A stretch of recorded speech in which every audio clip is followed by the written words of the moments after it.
Badriah dari 2MA18. Pada kesempatan kali ini, saya akan menjelaskan beberapa materi terkait human relation. Selain itu juga, tujuan dari pembuatan video ini yaitu untuk memenuhi nilai ujian tengah semester pada mata kuliah human relation bersama Ibu Amelia Anjani. Nah, gak perlu lama-lama lagi, langsung aja kita ke materinya. Materi yang pertama yaitu pengantar human relation. Manusia adalah makhluk sosial. Oleh karena itu, hubungan sosial sama manusia, baik secara perseorangan atau sekelompok, serta secara harmonis atau efektif sangat diperlukan. Human relation ini tidak sekedar untuk memperhatikan manusia, tetapi membuat sekelompok manusia untuk bergairah, menyadari akan tujuan kelompoknya, menampakkan kerjasama yang didasari atas unsur-unsur sebagai berikut. Yang pertama, komunikasi yang efektif. Yang kedua, rasa tanggung jawab yang tinggi. Yang ketiga, menyadari adanya kepemimpinan dalam anggota itu, baik secara formal ataupun informal. Yang keempat, menyadari adanya pertumbuhan norma-norma kelompok yang dapat mempengaruhi pola perilaku anggotanya. Yang kelima, adanya pengambilan keputusan yang didasarkan pada konsensus kelompok.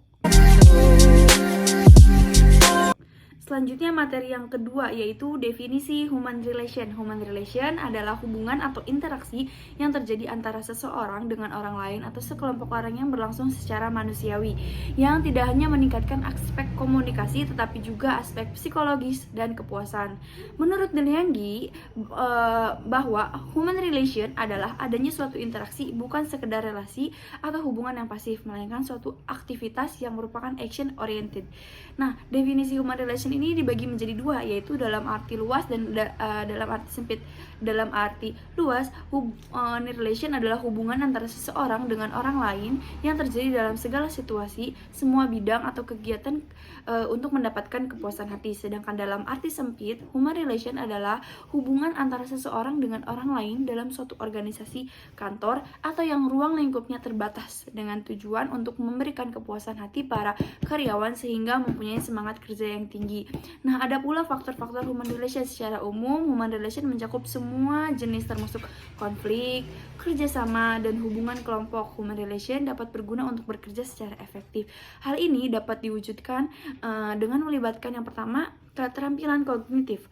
Contohnya dalam pengambilan keputusan, pemecahan masalah, pemikiran kritis, kreativitas, dan inovasi. Yang kedua, keterampilan hubungan. Contohnya seperti mempengaruhi negosiasi, pemecahan komunikasi, mendengar, dan membangun kepercayaan. Dan yang ketiga, ada keterampilan pribadi. Contohnya itu seperti kemampuan beradaptasi, fleksibel, resiliensi, integritas, kejujuran, pendekatan, dan pengembangan diri.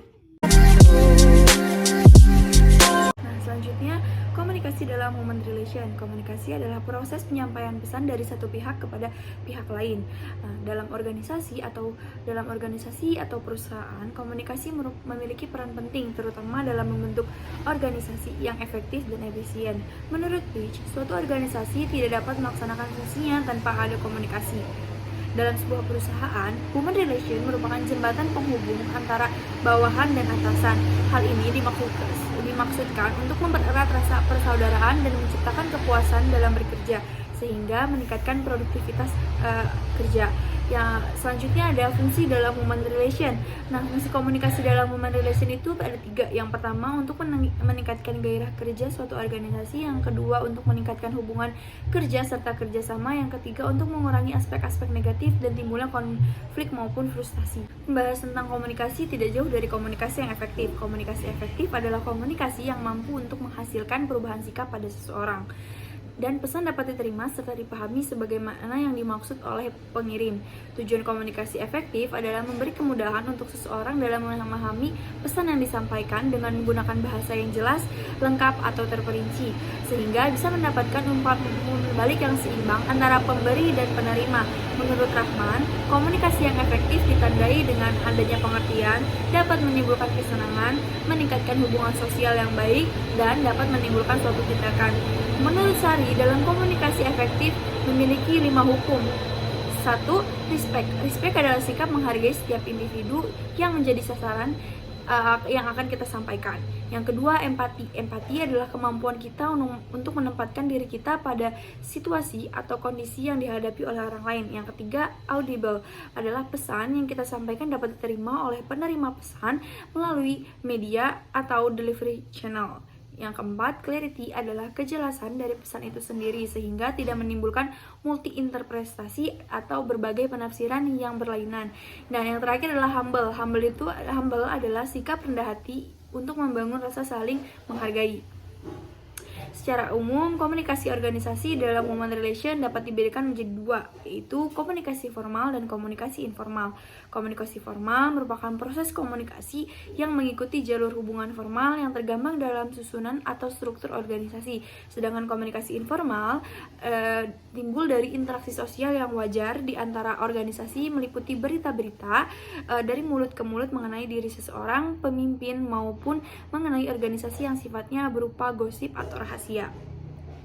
Selain komunikasi formal dan informal, terdapat juga komunikasi verbal dan non-verbal. Nah, beberapa dari teman-teman pasti sudah mengetahui apa komunikasi verbal dan non-verbal. Di sini saya akan menjelaskan kembali komunikasi secara verbal bisa dilakukan dalam bentuk lisan maupun tulisan.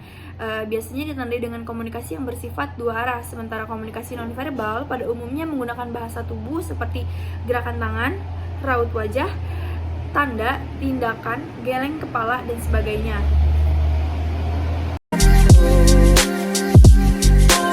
Pada kakak materi gaya komunikasi, saya akan membahas tentang improving personal, interpersonal, and organizational communication.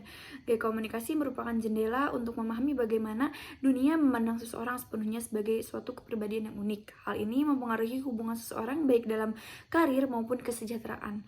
Oleh karena itu, gaya komunikasi yang dimiliki setiap individu pasti berbeda-beda. Menurut Sapir, ada beberapa faktor yang dapat mempengaruhi gaya komunikasi. Yang pertama, kondisi fisik. Yang kedua, peran. Yang ketiga, konteks histori. Yang keempat, kronologi. Yang kelima, bahasa. Yang keenam, hubungan. Dan yang ketujuh, kendala. Gaya komunikasi biasanya dihasilkan dari karakter atau kepribadian seseorang. Karakter dapat ditemukan dalam sikap-sikap seseorang terhadap dirinya, terhadap orang lain, atau lingkungan sekitar. Ada berbagai macam karakter yang dimiliki setiap orang, yaitu salah satunya ada karakter orang terbuka atau yang biasa dikenal dengan extrovert. Orang yang memiliki karakter seperti ini merupakan tipikal orang yang mudah terbuka, lebih percaya diri, suka bersosialisasi, dan mudah mengajak bicara orang lain, sehingga ketika mereka dalam kesendirian akan mudah bosan. Dan yang kedua ada karakter orang tertutup atau introvert. Karakter ini lebih cenderung tertutup atau pendiam dan menyukai pikiran sendiri. Mereka dengan karakter ini membutuhkan waktu sendiri atau bersama teman dekat untuk memulihkan energi. Self-esteem atau harga diri. Menurut Leonard dan Spanir dalam Gufran dan Risnawati, mereka berpendapat bahwa harga diri adalah tingkat penilaian yang positif atau negatif yang dihubungkan dengan konsep diri seseorang. Ada beberapa pembentukan self-esteem atau harga diri, antara lain yang pertama, kekuatan individu atau power, yaitu kemampuan untuk bisa mengatur dan mengontrol perilaku orang lain ditandai dengan adanya pengakuan dari rasa hormat yang diterima oleh seseorang. Yang kedua, keberartian atau signifikan, yaitu adanya kepedulian, perhatian, dan kasih sayang yang diterima oleh individu dari orang lain.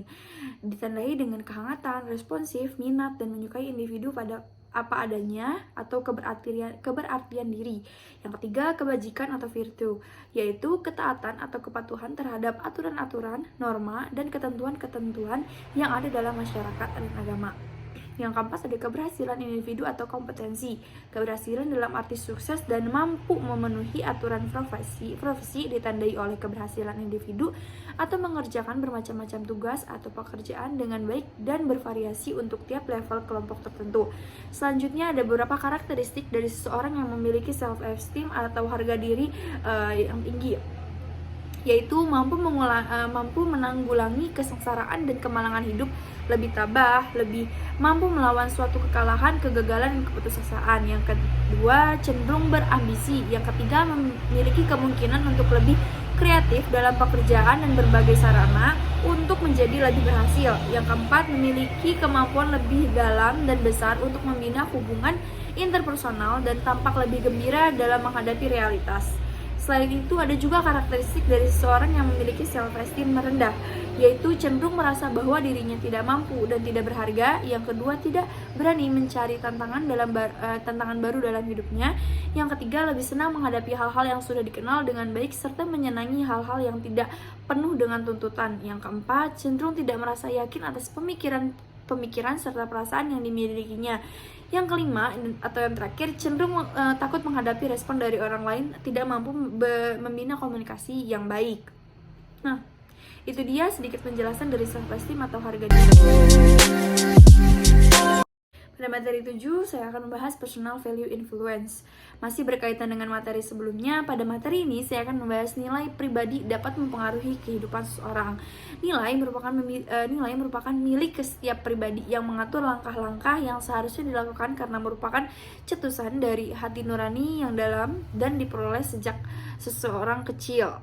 Nah, nilai pribadi dibagi menjadi dua, yaitu nilai-nilai murni adalah nilai yang ada dalam diri manusia, kemudian berkembang menjadi perilaku serta cara kita memperlakukan orang lain. Yang kedua, nilai-nilai member adalah nilai yang perlu dipraktikkan atau diberikan, kemudian diterima sebanyak yang akan diberikan. Contohnya setia, cinta, kasih, peka, dan dapat dipercaya. Karakter, integritas, dan moral merupakan 3 aspek penting yang dapat mempengaruhi kehidupan seseorang. Karakter yang berkualitas adalah sebuah respon yang sudah teruji berkali-kali dan telah berbuahkan kemenangan. Seseorang yang sudah melewati kesulitan dengan kemenangan akan memiliki kualitas yang baik.